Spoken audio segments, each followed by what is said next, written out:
En Es la Noche de César, preguntas a la psicología.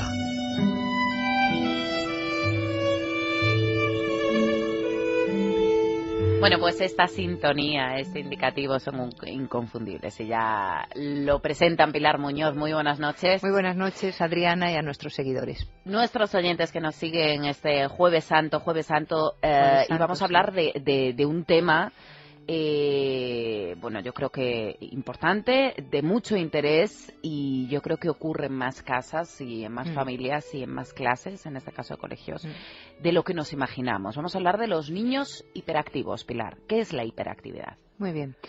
La hiperactividad, ahora mismo hay muchísimas falsas ideas sobre lo que es la hiperactividad, confundiéndose con una conducta externa de una persona que se mueve mucho, o una persona que es muy activa, es decir, que es lo contrario a una persona hipotónica. No. Esto, siendo verdad, es uno de los pequeñísimos rasgos, dentro de muchos rasgos que tiene el niño hiperactivo. El niño hiperactivo nace y muere siendo persona hiperactiva, tratada pero hiperactiva. ¿Cuál es el foco? El foco es una desventaja, una disfunción neurológica. Es decir, estamos hablando de una disfunción cerebral. ¿En qué parte del cerebro? En la parte orbitofrontal. Esto no es algo psicológico, por tanto. No. Vale. No.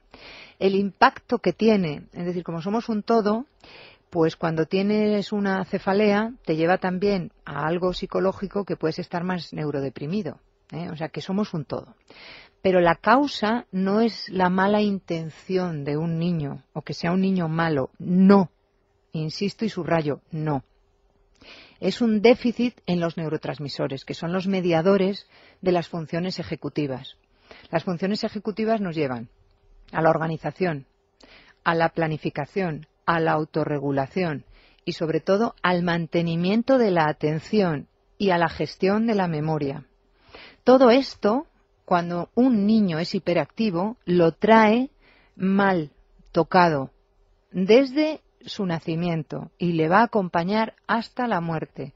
En la mayoría de los casos, en algunos adultos más o menos se frena, pero da la mano a otras cuestiones psiquiátricas. Pero desde luego en los niños, hace unos años, como unos 10 años, se diagnosticaba con mucha certeza y mucha nitidez a partir de los 6 años, que era cuando arrancaban los aprendizajes escolares de lectura, escritura y cálculo.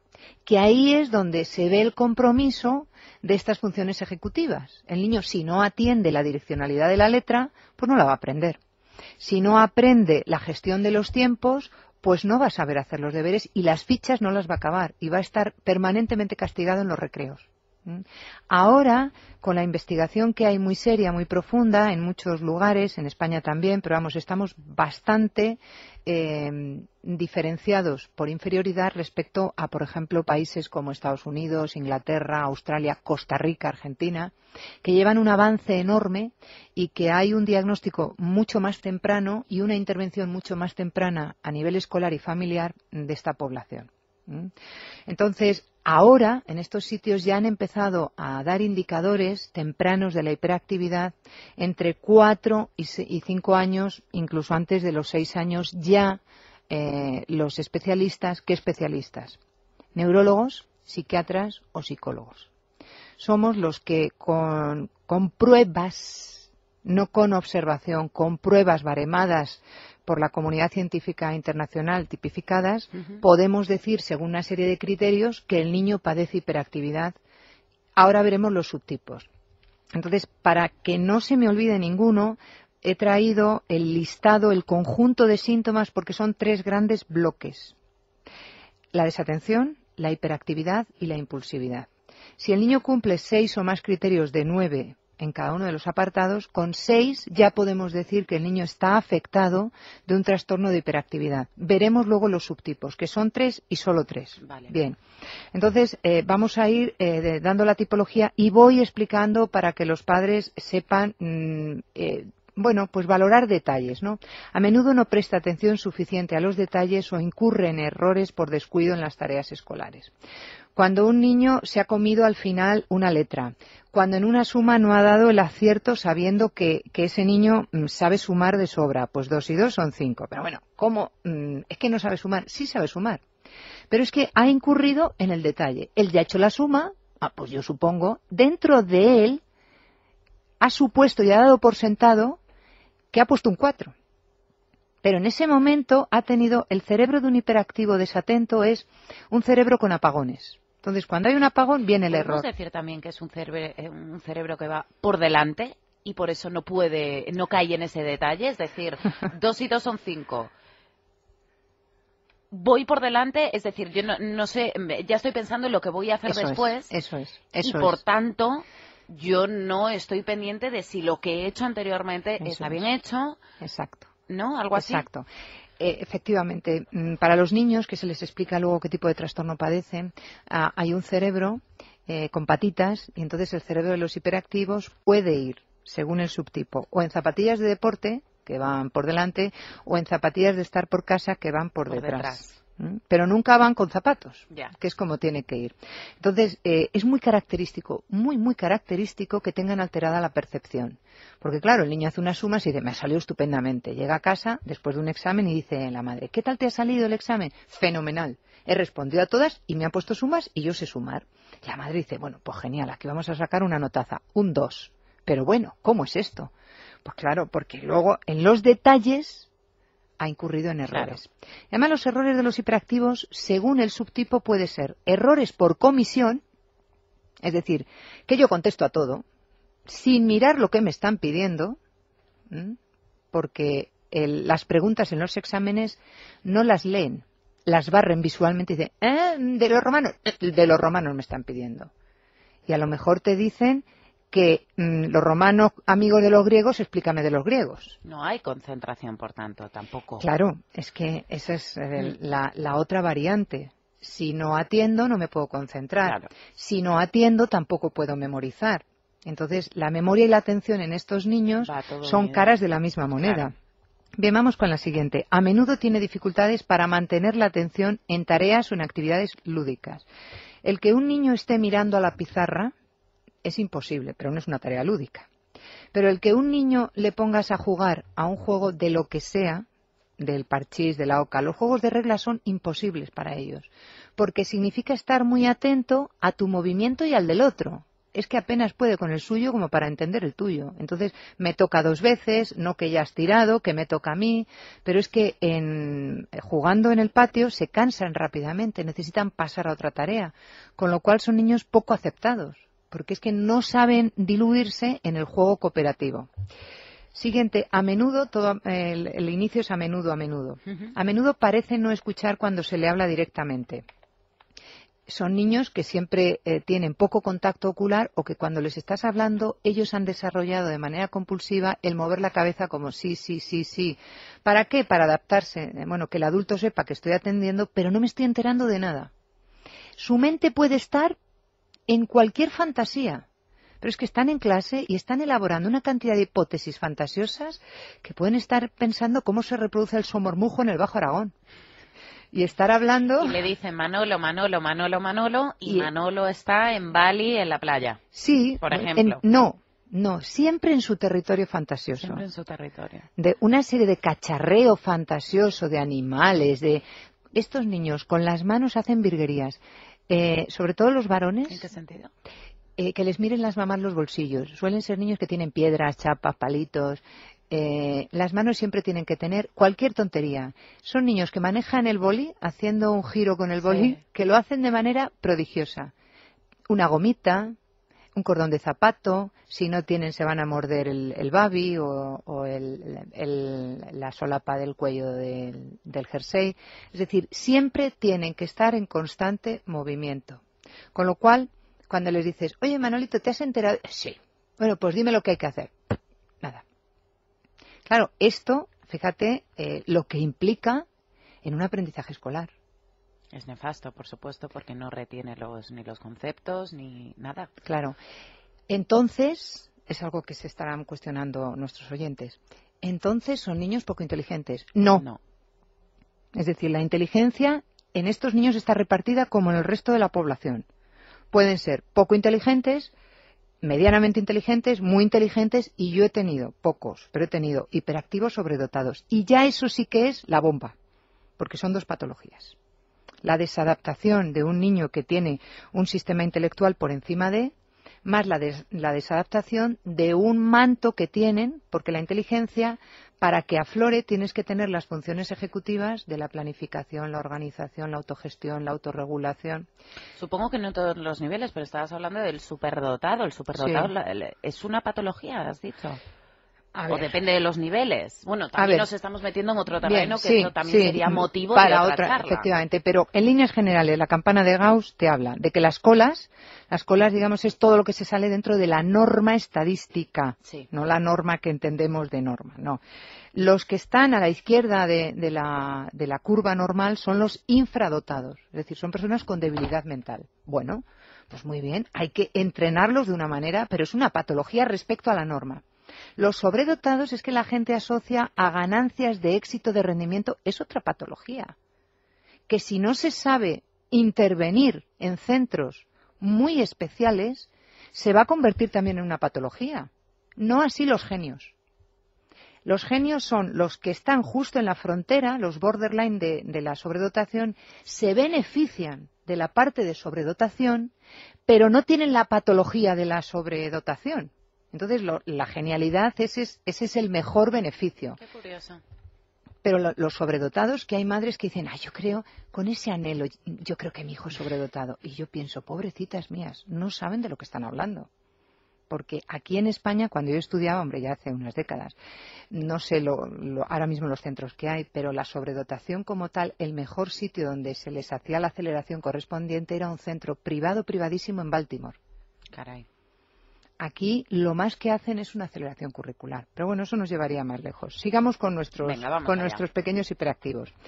A menudo no sigue instrucciones y no finaliza las tareas escolares, encargos u obligaciones. ¿Cuántas veces te he dicho, por favor, que eches la ropa sucia al cesto de la ropa sucia? Pilar, se lo he dicho muchísimas veces, todos los días. Es que tiene mala idea. Es que no lo hace porque no quiere. No es verdad. Es que este niño está pensando en otras. Ejemplo, le recoge la mamá al niño en el colegio y es un día de lluvia, y le dice, a ver, Manolito, cuando llegues a casa, por favor, cuando llegues te quitas las botas porque van sucias. Sí, mamá. Por cierto, mamá, porque fíjate lo que he hecho en el colegio, porque resulta que juega con Luis. Bien. Esa información ya le ha quedado. Cuando llega a casa, la madre se pone como una hidra. Porque el Manolito entra con las botas hasta la cocina y hasta la moqueta de la habitación de los padres. Y la madre dice, ¿pero no te he dicho? Sí, se lo has dicho, pero ha caído en sombra. ¿Por qué ha caído en sombra? Porque el cerebro de los hiperactivos tiene apagones constantemente. En esos apagones se va la luz. Y lo que ha ocurrido en ese momento de apagón, tú no lo sabes. Lo puedes inferir, lo puedes deducir, pero se te ha quedado en apagón. Y esos apagones son constantes. A veces duran unas mesetas de atención de 3 minutos. Caray. Incluso menos. Hay una prueba específica de niños y de adultos que se llama la prueba de caras, donde en 3 minutos tienen que tachar la cara diferente de una tríada. Y se minuta, cada minuto, a ver cuánta producción. Del primer al segundo minuto decae estrepitosamente el resultado. Es decir, que en un minuto un cerebro hiperactivo ha tenido ya un apagón. ¿Cuántos minutos tiene una clase escolar? Muchos. Y esos apagones tienen que ser resueltos. Para mí, son niños campeones, porque el 4 o el 6 o incluso el 2 tiene un valor añadido, porque se están midiendo con una evaluación estándar. Claro. Bien, seguimos. A menudo tiene dificultades, esta es muy buena, para organizar tareas y actividades. Bueno, los cuadernos de estos niños son un poema. Se saltan hojas. Se les olvida la mitad de las cosas. La agenda no la traen ni la llevan nunca. Tienen que recurrir los padres o los profesores a una comunicación directa o a llamar al compañerito Andresito, que es más acertado y más concentrado que Manolito, para ver qué hay. Nunca se enteran de los exámenes, o si se enteran, estudian la lección que no es. ¿Por qué? Porque la ventana temporal de estos niños, es decir, la matriz entre tiempos y tareas, no existe. A ver, Manolito, son las 8. Vístete rápido que vamos al colegio. Tienes 5 minutos. Bueno, 5 minutos para un niño hiperactivo es la vida. O sea, pueden estar... Pero todavía estás con los calcetines, por favor. Pero baja ya a desayunar. Ah, pero no tienen la sensación del tiempo. Claro, llegan tarde a todos los sitios, los exámenes son un desastre. Si los exámenes tienen dos caras, una por delante y otra por detrás, la cara de por detrás, vamos. Nos hemos olvidado. Pero, ¿no te has dado cuenta que había por detrás? Ah, no. No es mala, por favor, subrayo, no es mala intención. No son niños malos. Es un problema, yo siempre digo, porque he llorado mucho, porque yo soy madre de 2 hiperactivos. Y yo soy hiperactiva. Ah, sí, Pilar. Sí, por eso, y mi tesis doctoral es sobre hiperactividad. Entonces, quería ayudar a toda la cantidad de niños que hay sufriendo. Entonces, muchas veces yo lloraba y decía, fíjate lo que te voy a decir, es muy bruto, ojalá hubiera tenido niños síndromes de Down. ¿Por qué? Porque la sociedad es más misericordiosa ante las evidencias físicas. Pobrecillo, no vamos a pedirle, hombre, porque sí, vemos. La hiperactividad no es algo que se vea de Ahí primeras. está. Pero la atribución, como no se ve lo fisiológico endógeno, que son los neurotransmisores, entonces cargo sobre el niño. ¿Es hereditario? Mucho. Mucho. Porque como has dicho... Mucho. Yo lo heredo de mi padre, a su vez mi padre de su padre, y normalmente es un trastorno autosómico dominante. Es decir, que se transmite con los cromosomas de femenino o masculino, y es un 70-30, sobre todo de padres hiperactivos. En el caso ese 30 lo cumplo yo, madres hiperactivas. Es un trastorno altamente hereditario, muy hereditario. Porque cuando llegan a la consulta niños hiperactivos, es muy gracioso, porque enseguida te dicen los padres, uy, yo era así, ya está, rápidamente. ¿Ves? Y además el padre te dice, y yo he sufrido mucho. Eso es con lo cual ya no me río, porque digo, aquí hay que intervenir. Claro. Y en los coles, ahora, hay una pseudoinformación de lo que es la hiperactividad. Y me viene al pelo tener un micrófono. ¿Por qué? Porque ahora cuando vas a hablar a un colegio sobre un niño en consulta que tiene hiperactividad, te dice, bueno, otro. Sí, bueno, nosotros ya los tratamos. ¿Y cómo los tratáis? Bueno, pues les ponemos exámenes más específicos para ellos. ¿Cómo? Les recortamos la pregunta. Se lo recortamos y le damos la pregunta recortada. Hombre, esto es una tomadura de pelo. Es decir, hay una pseudoinformación, han hablado, habrán ido a 4 cursillos, no sé por quién lo dan, porque hoy en día cualquiera es especialista en hiperactividad y no es así. Lo tienen que dar personas que tienen mucho entrenamiento y mucha ciencia y muchos estudios longitudinales para saber dar una conferencia a unos padres que tiene que ser necesariamente muy diferente a una conferencia a maestros, que tiene que ir directamente a la metodología para estos niños. Y no son niños de educación especial, por favor. Cuando digo niños de educación especial es que los segregan a una parte. No, si me hubieran segregado a mí, pues no estaría aquí. Bueno, a lo mejor vete tú a saber dónde estaría, ¿no? Pero pertenecemos al torrente del colectivo normal, estándar. Bien, seguimos. A menudo evita, le disgusta o es renuente en cuanto a dedicarse a tareas que requieren un esfuerzo mental sostenido. Bueno, esta es la mundial. Ponte a hacer los deberes. Aquello es imposible. Son niños que echan más horas que el resto y sin embargo tienen peores resultados y se deshacen en angustias. Los padres que tienen este tipo de niños se tiran horas y horas por la tarde y no hay manera de que hagan una página en condiciones. El doctor Berkeley, Russell Berkeley, que es para mí el científico por excelencia que más ha investigado sobre este trastorno, habla de manera científica, con sujetos investigados en laboratorio, que estos niños tienen que hacer 10 minutos de estudio por año escolar desde primero de primaria. Es decir, que si el niño está en tercero de primaria, lo más que puede hacer con efectividad son 30 minutos. Bueno, pues estos niños suelen tener 3 y 4 horas de estudio. ¿Qué ocurre? Que no lo hacen bien y que además generan afectivamente y psicológicamente un rechazo enorme a la tarea escolar y a las madres o padres que estén con ellos. Porque ponte a hacer los deberes, ¡no da la gana! Ya estamos como siempre, profesor particular. El profesor particular se desespera igual. Claro. Porque no estamos ajustando tareas. Y este niño, pues sí que tiene que hacer divisiones, pero en vez de hacer 5 divisiones, va a hacer una, pero bien hecha. En vez de hacer 5 análisis sintácticos, pues hará 1. Si al final luego va a terminar haciendo todo, pero si hemos dicho que tiene una mala gestión del tiempo y las tareas, tendremos que ser coherentes. Es como entender esto, es como entender que un niño que tiene una minusvalía motórica, por ejemplo, que es cojito, le estamos pidiendo que vaya a la maratón de San Silvestre. No, sí entiendo, sí, yo sé muchísimo de minusvalía motórica, pero llegas igual que el resto. Y dice, hombre, pues es que no puede ser. Entonces, estos críos o ajustan ese tipo de metodología o no llegan y tienen que llegar y deben llegar con éxito. Y muchos de estos niños se quedan en la criba de las... El gran fracaso de ellos, el embudo, es la secundaria. La secundaria es el techo. Hombre, pues porque se complican los aprendizajes, se multiplican los tiempos, son pensamientos y organizaciones mucho más serias, ya tienen que estudiar. En secundaria son 2 horas de estudio diarios. Para estos niños 2 horas de estudio es ciencia ficción. Y además tienen que abrirse curricularmente. El tercero de la ESO es el curso odioso por excelencia. Porque tienen biología, porque tienen física y química, porque tienen lengua, porque tienen historia. Entonces, el chaval que tiene esas dificultades de funciones ejecutivas... Para los de EGB, el antiguo séptimo de EGB, que tienes 12, 13 años, si no me equivoco. 13 años.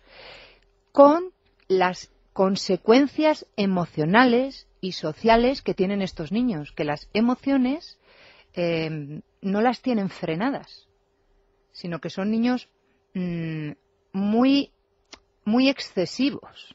Es que cuando tienen ira, la tienen en intensidad y te pueden tirar un zapato a la cabeza. No significa que el otro de al lado no la tenga, lo que pasa es que el otro de al lado tiene la inhibición y ellos no la tienen. Entonces les lleva a ser o líderes negativos o, esto es característico, se meten en todos los conflictos y saraos que haya. Un marrón que haya en el patio, ahí está el hiperactivo. ¿Por qué? Porque se siente activado. Claro.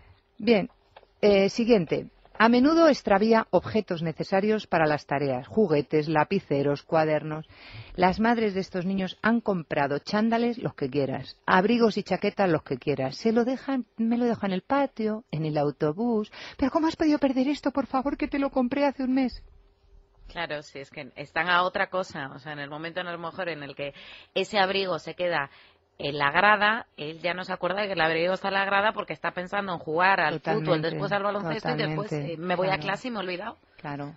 Es esa gestión temporal. Ellos viven, por eso uno de los diagnósticos históricamente es el trastorno del presente. Yo vivo ahora. Se me ha olvidado todo. Es que lo haces a propósito, es que eres un desastre. Todas esas críticas y juicios de valor tan tempranos, es que eres, les lleva luego a ser adultos con un malísimo autoconcepto. Es que yo soy malo. De sí mismos. Es que yo hago las cosas muy mal. Claro, si lo primero que tú te tragas, la primera información es eres malo, no te digo nada de los profesores. Y lo de los propios alumnos. No, señor, no me pongas con que es muy malo. Es que siempre hace las cosas mal. Permanentemente castigados. Castigos, además, que no se corresponden con la conducta, porque un niño hiperactivo puede pasar tiempos fuera, no el time out, sino en el pasillo, cuando son niños que deben estar integrados, porque a un niño desatento y ensimismado le sacas al pasillo y es una feria para él. Ya ves tú, claro. Bien, seguimos. A menudo se distrae fácilmente por estímulos irrelevantes. ¿Qué significa eso? Significa que cuando está estudiando, coloreando, haciendo un puzzle, que eso ya es para nota, cualquier estímulo. ¿Ha pasado una ambulancia? ¿Lo has oído? A ver, Manolito, que estamos aquí. Ya, pero ¿has visto? Por cierto, ¿qué chaqueta más bonita tienes? ¿Y ese botón? Lo tienes al revés. La interferencia estimular es altísima. ¿Por qué? Porque la atención mantenida está fallando.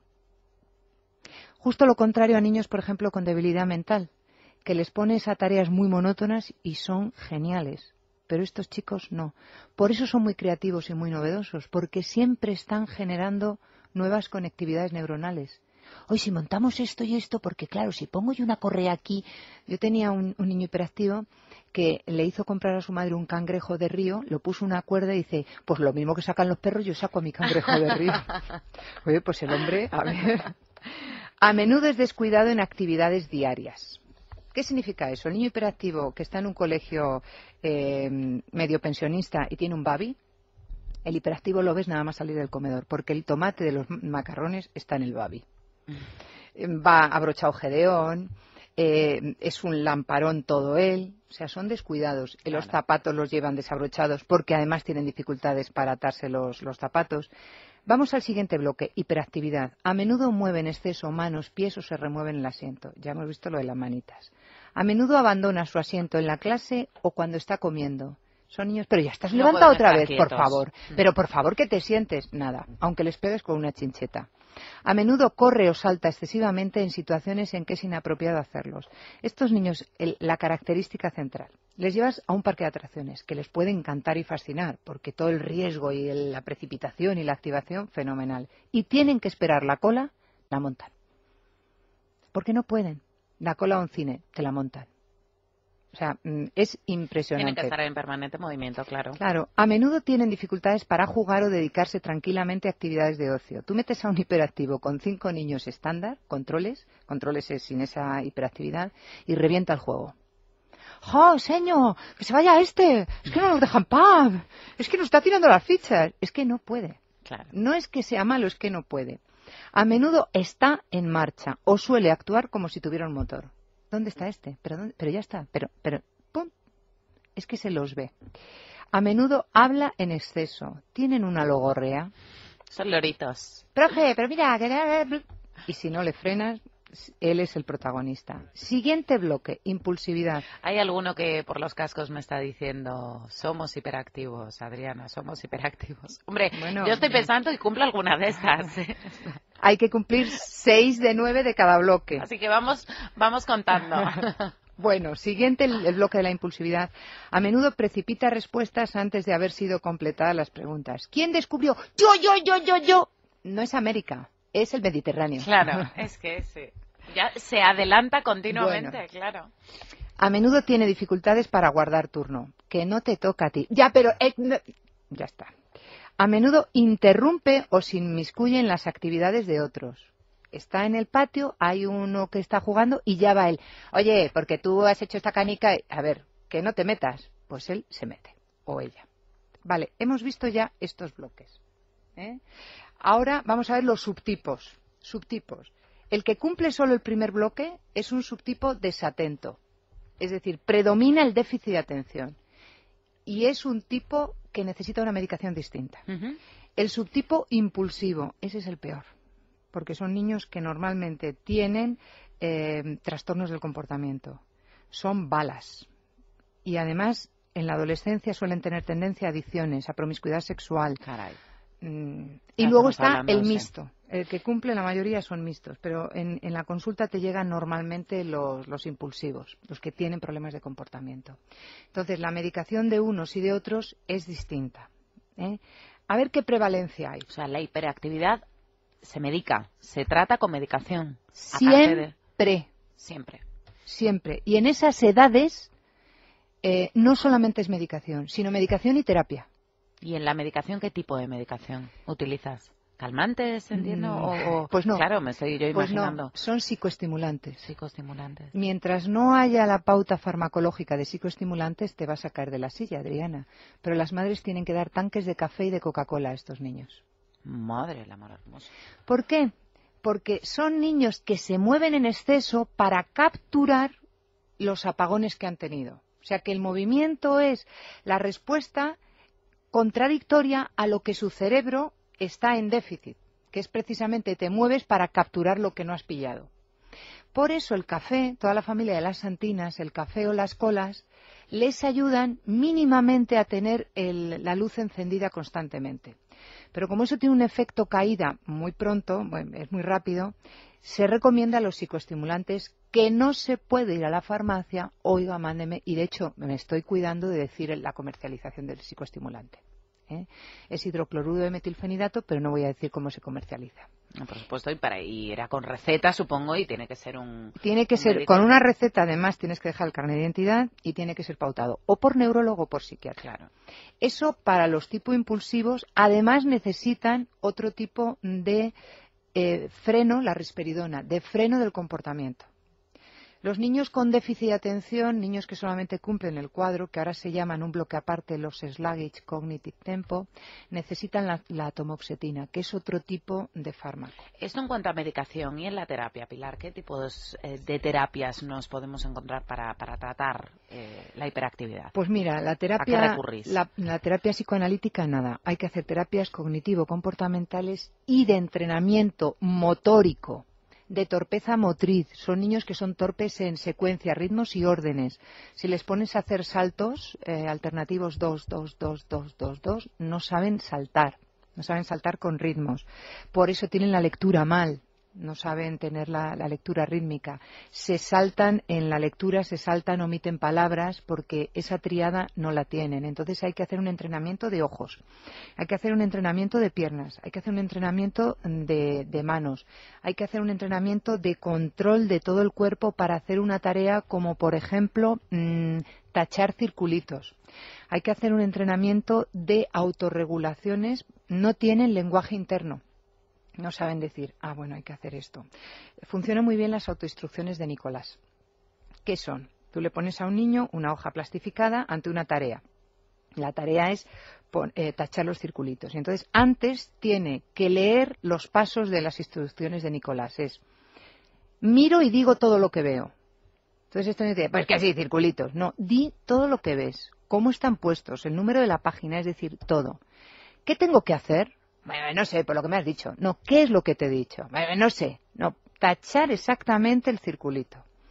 Todo eso les irrita muchísimo porque son pasos que tienen que hacer. ¿Cómo lo voy a hacer? Pues como quiera. No. Porque la mayoría de ellos te dicen, pues empiezo por aquí y luego me canso y acabo por... No, lo tienes que hacer en orden. Empiezo. Y cuando acaban volvemos. ¿Cómo lo he hecho? ¿Está bien la tarea? Bien. Lo he hecho bien. ¿Está mal? ¿Dónde he fallado? ¿Qué puedo hacer para la siguiente vez? Entonces, esas autoinstrucciones las tienen que tener normalmente en el colegio para hacer cada tarea. Las tienen que tener presente en los exámenes. Y hay coles donde te dicen, ya, pero es que la dinámica del centro nos impide tener esto. ¿Y entonces qué hacemos? Pues nada, que se fastidie el niño hiperactivo. Claro, es que... Y una cosita, Pilar, supongo, obviamente, cada caso es un mundo, pero ¿de cuánto tiempo estamos hablando en ese... que un hiperactivo, por supuesto, en distintos niveles, pero un tiempo aproximado de tratamiento? ¿Cuánto puede durar? Esto hablamos de toda la vida que tienes que mantener un tipo de ejercicios, de mayor a menor, supongo, a medida que tú vayas solucionando ciertos problemas de concentración, en fin, de mil cosas. ¿Cómo pues se desarrolla este tiempo? Con niños del último tramo de infantil hasta sexto de primaria, yo lo siento en el alma, no es por hacer yo negocio, porque hay muchísimos gabinetes, tiene que ser una vez en semana, durante toda esa vida escolar. En secundaria probablemente se mantenga. A medida que el niño ha sido muy regulado, entonces a lo mejor estamos hablando de una vez cada 10 días. Y en bachiller, si la cosa va bien, pues puede ser una vez cada 15 días.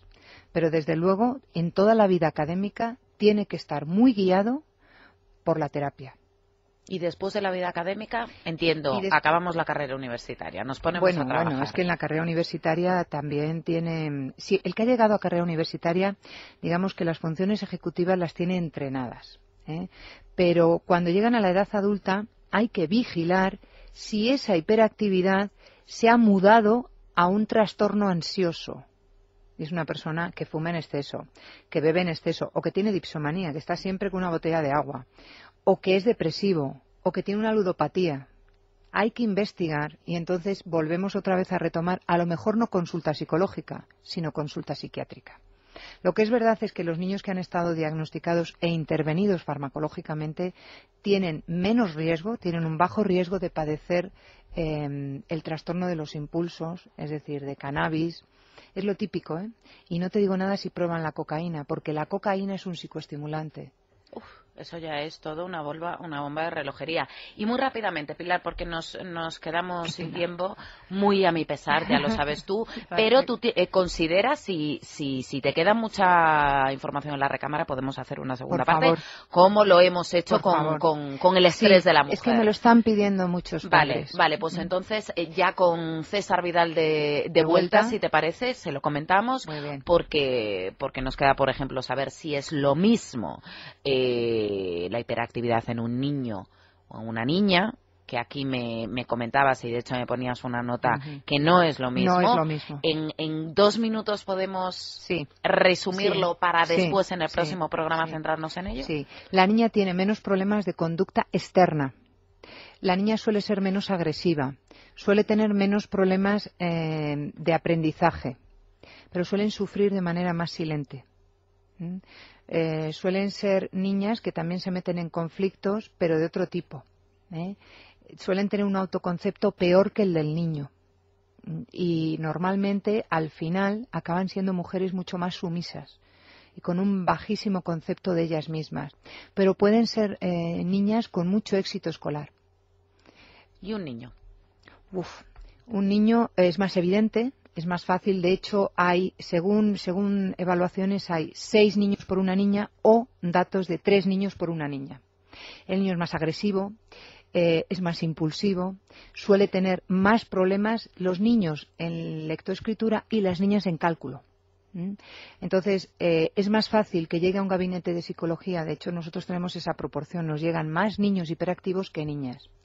La niña, digamos que culturalmente, no es por cerebro, sino culturalmente se les ha entrenado a ser como más adaptativas, más cariñosas, y también los estereotipos de los padres o profesores parecen como más cariñosas, más tiernas, se les tolera mejor ese comportamiento que se ha frenado culturalmente porque la niña no te va a tirar una piedra, pero sí te puede meter en un conflicto y ser una cría que tiene problemas en el grupo y ocurrírsele algo terrible. Pero tienen una expresión menos florida de comportamiento que los niños. Bueno, Pilar, pues vamos a dejarlo así, aquí mismo, eso sí, con un punto y seguido, porque si tú quieres, por favor, hacemos una segunda parte de la hiperactividad de los niños, que yo creo que es un tema que interesa y mucho, eso sí, como todos los que nos traes. Muchísimas gracias, Adriana. ¿Sabes? Es un cielo. Y a lo mejor está mal que yo lo diga, pero es de mis favoritas, ahí lo dejo. Muchas gracias. Señores, hacemos una pausa y volvemos, como no, con la tertulia política. Hasta ahora. Es la noche de César.